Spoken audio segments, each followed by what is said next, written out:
नमस्कार दोस्तों, आज इतिहास विमर्श में दशहरे के दिन हम आपको ग्वालियर के दशहरे के दर्शन कराएंगे। ग्वालियर राजवंश का दशहरा एक यादगार दशहरा हुआ करता था। जिस समय अभी हम देखते हैं वर्तमान में मैसूर राजवंश का दशहरा है या कुल्लू में मनाए जाने वाला जो दशहरा है, उसी तरह एक समय ग्वालियर में भी दशहरे की जो भव्यता थी, जो दिव्यता थी, वो थी। उसी दशहरे के बारे में आज हम चर्चा इस वीडियो में करने वाले हैं। मैं जयविलास पैलेस से आपको ये जानकारी दे रहा हूँ। कल जो भारत सरकार के नागरिक उड्डयन मंत्री हैं और सिंधिया राजवंश के जो वर्तमान में मुखिया हैं, श्रीमंत ज्योतिरादित्य सिंधिया जी, उन्होंने एक सभा में कहा था कि ग्वालियर के आसपास के जो टूरिस्ट सर्किल है, इसको डेवलप करने की आवश्यकता है। ग्वालियर में ऐतिहासिक और पुरातात्विक महत्व के बहुत सारे स्थान हैं। उन्हीं में से एक आज हम जयविलास महल में खड़े हैं। बहुत सारा इतिहास ग्वालियर का है। आज हम इस वीडियो में जानेंगे ग्वालियर में पहले किस प्रकार दशहरा निकलता था, क्या उसकी भव्यता थी, क्या दिव्यता थी।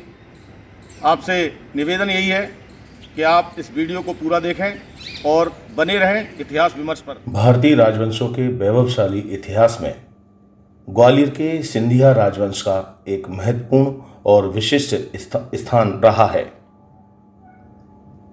स्वतंत्र भारत से पूर्व भारत की चुनिंदा सबसे धनी और संपन्न राजसत्ताओं में से एक सिंधिया राजवंश की रियासत रही है। जब सरदार पटेल द्वारा भारत की रियासतों का विलीनीकरण भारतीय गणराज्य में किया गया, तब तत्कालीन सिंधिया महाराज ने पूर्ण सहयोग के साथ ग्वालियर रियासत को भी भारत गणराज्य में आत्मसात कर लिया। ग्वालियर का सिंधिया राजवंश हमेशा से ही धार्मिक और सांस्कृतिक मूल्यों के प्रति संजीदा रहा है। निवर्तमान महाराज जीवाजीराव सिंधिया जी की धर्मपत्नी राजमाता विजया राजे सिंधिया की ख्याति पूरे अंचल में एक विदुषी, धार्मिक और सांस्कृतिक मूल्यों पर चलने वाली राजनेता की थी। सभी लोग उन्हें प्यार से अम्मा महाराज या राजमाता साहब बुलाते थे। जैसे प्रत्येक राजवंश की एक कुलदेवी होती हैं, सिंधिया राजवंश की भी थी मांढरे वाली माता। अष्टभुजा वाली काली मैया सिंधिया राजवंश की कुल देवी हैं।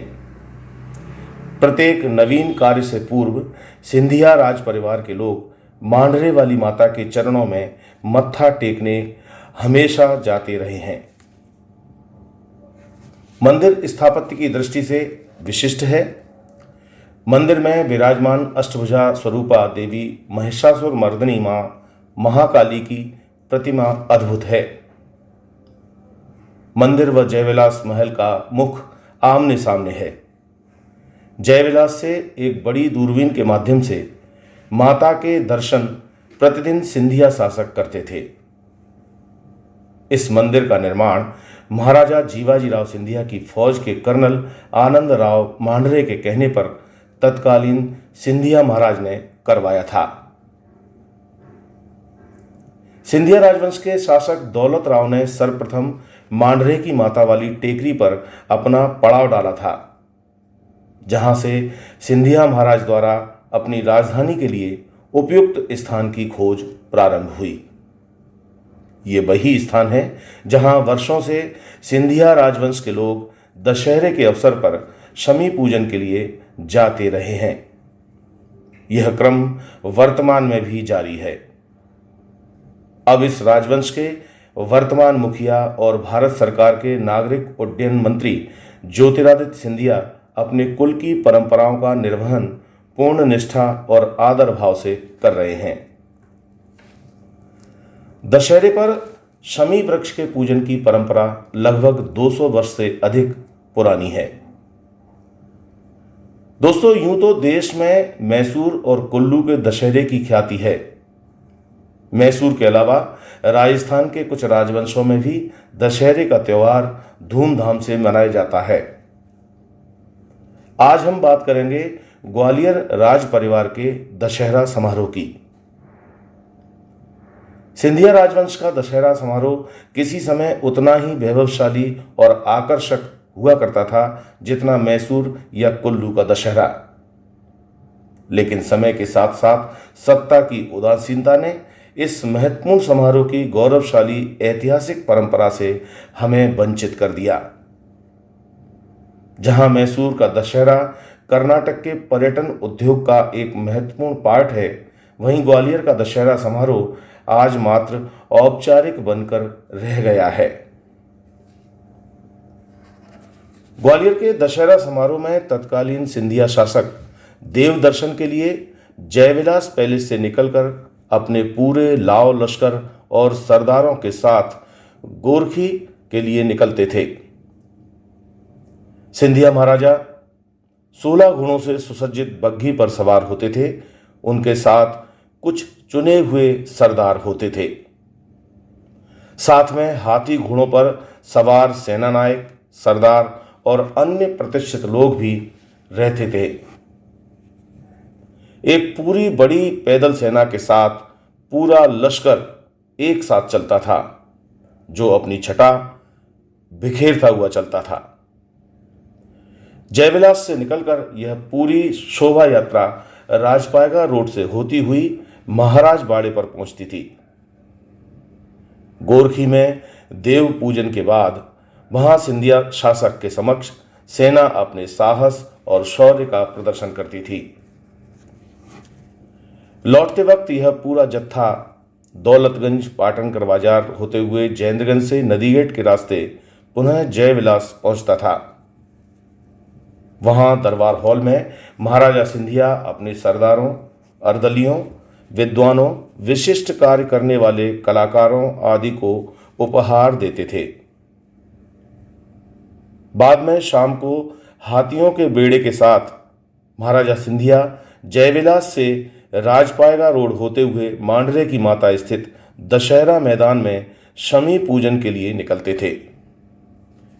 यह सुंदर और वैभवशाली दृश्य था।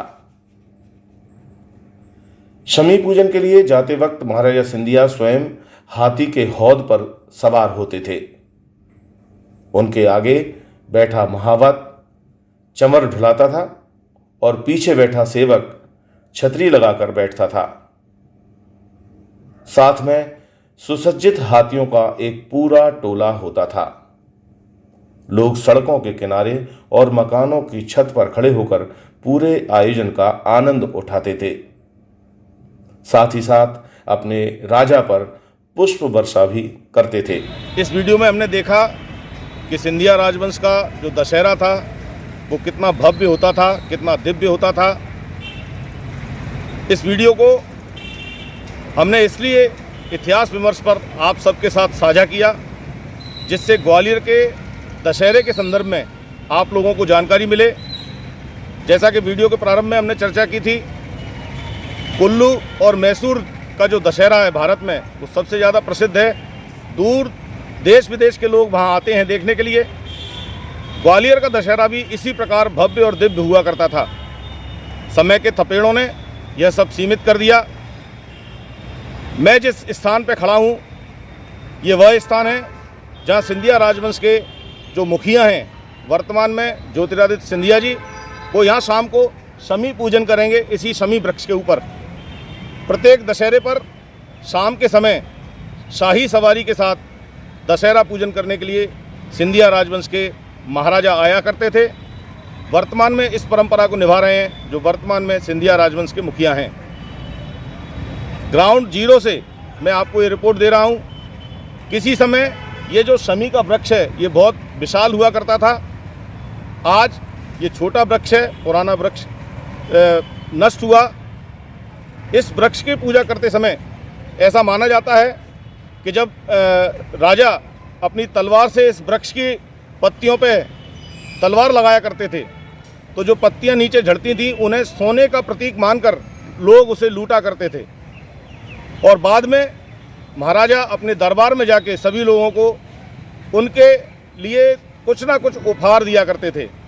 तो ये गौरवशाली परंपरा ग्वालियर के दशहरे की रही है।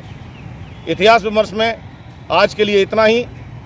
आने वाली वीडियो में आपको ये सारी जानकारियाँ समय पर मिलती रहें, आप इतिहास विमर्श की सारी जानकारियों से परिचित हों। उसके लिए अगर आपने अभी तक इतिहास विमर्श को सब्सक्राइब नहीं किया है तो मेरा निवेदन है कि आप इस चैनल को सब्सक्राइब करें, साथ ही साथ बेल आइकन के ऑप्शन पर जाएं, जिससे सारी वीडियो और सारे नोटिफिकेशंस सबसे पहले आपको मिलें।